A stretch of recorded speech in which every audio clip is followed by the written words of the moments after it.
The term Board Support Package (BSP) has been in use since 1981 when Hunter and Reddy, the developers of the versatile real-time executive VRTX, first coined the term to describe the hardware-dependent software needed to run VRTX on a specific hardware platform. Since 1980s, it has been in wide use throughout the industry. For hardware developers who want their product to be compatible with a particular OS, creating a BSP is vital. A board support package (BSP) is like a translator or a bridge that helps the operating system communicate with hardware of an embedded system. The key components and functions of BSP are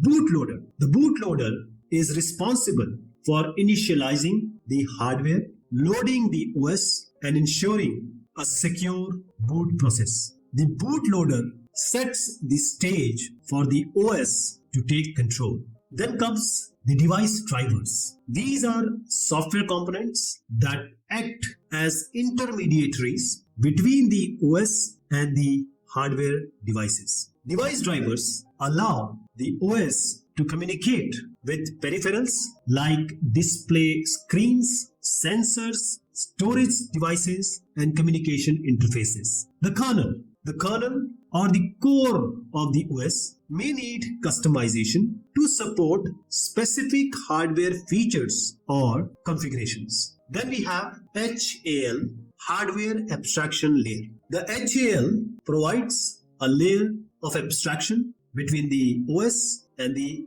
hardware, simplifying the communication and interaction between the two. Then of course the peripheral libraries. These libraries offer higher level functions for accessing and controlling the hardware peripherals. Now take an example of metro system. How board support package plays a role. First is to adapt to the specific train model. Each metro train might have different hardware depending on its model. Now the BSP ensures the software knows exactly how to work with that specific train's hardware. How does BSP enable core operations? For example, if metro control system needs to apply brakes, it sends a command through the BSP